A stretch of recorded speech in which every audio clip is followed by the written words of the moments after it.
Agora a gente vai falar com o nosso colunista Wagner Ribeiro, professor do Departamento de Geografia da USP, do programa de pós-graduação em Ciência Ambiental. Olá, Wagner, bom dia.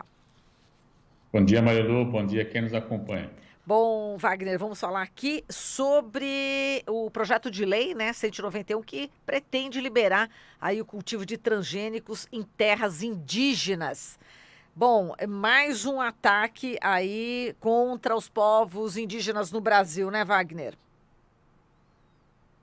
Sem dúvida, Marilu. Por isso que a gente tem que tomar um pouco de cuidado. Eu já vi duas falas agora aí na própria rádio, gente dizendo que o governo é inoperante, o governo é fraco. Não, ele pode ser impopular, mas eles têm uma A pauta, ca- têm uma agenda e estão cumprindo, né? Uhum.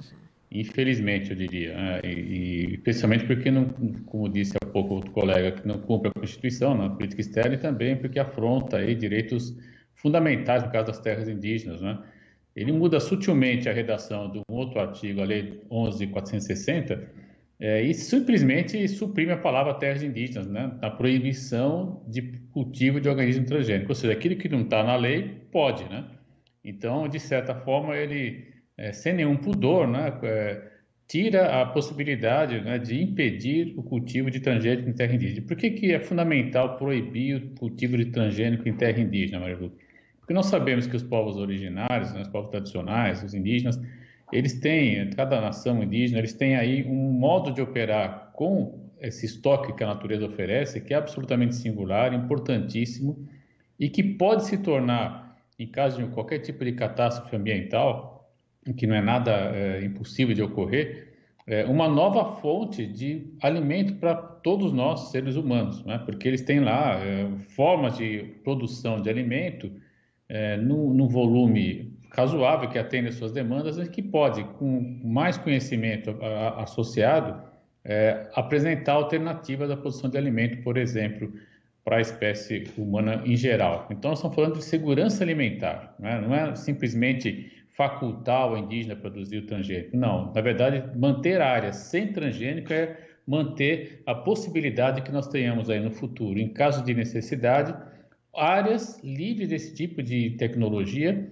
e que podem, aí sim, a partir dali, produzir alternativas de cultivo para a reprodução da vida, alternativas de produção de alimento. Então, é de fato muito preocupante esse tipo de ação, que pode ter consequências para muito além, inclusive, dos limites territoriais brasileiros, né? Nós sabemos que o que o Brasil tem de muito importante é essa combinação da biodiversidade associada à sociodiversidade, né? Esse conhecimento que os povos tradicionais, povos originários, povos indígenas possuem na manipulação das espécies é algo muito importante e pode ser ameaçado se nós tivermos a padronização dos padrões de cultivo por meio da introdução dos transgênicos. Exato. E eles utilizam, né, os indígenas utilizam as sementes crioulas, né, quer dizer, aquelas sementes puras que não tem nada, né, de transgênico, e isso é muito importante. Pode afetar também essa questão, né, Wagner?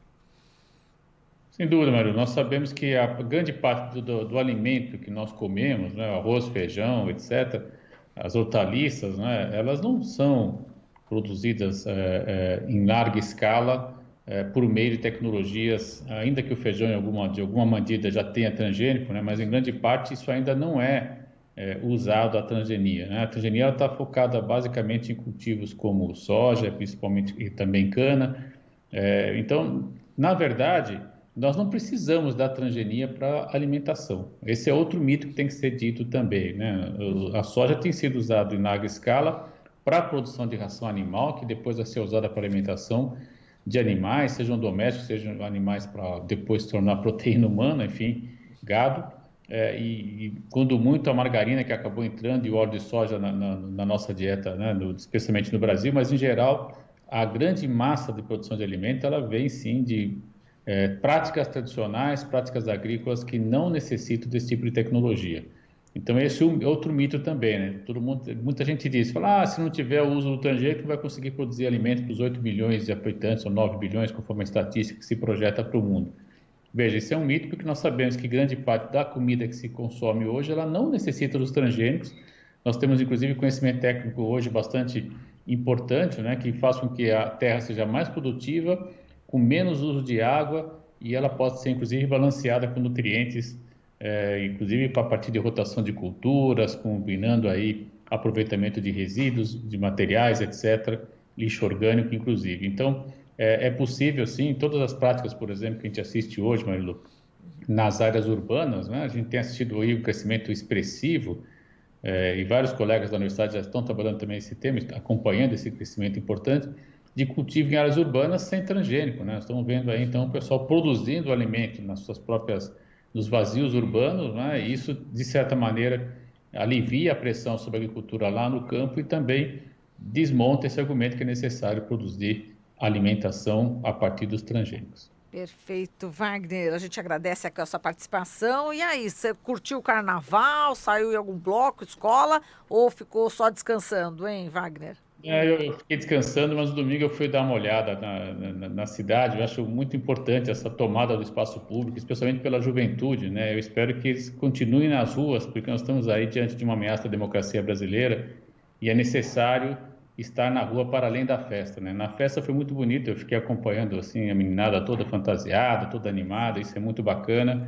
Fico muito contente mesmo, é uma retomada do espaço público, mas é preciso também tomar o espaço público em termos da política, e o Brasil está exigindo isso nesse momento. Perfeito, tá certo, Wagner. Um grande abraço para você, hein? Boa semana. Você também, até mais. Até mais. Falamos aqui com o Wagner Ribeiro, ele que é professor do Departamento de Geografia da USP e também do Programa de Pós-Graduação em Ciência Ambiental.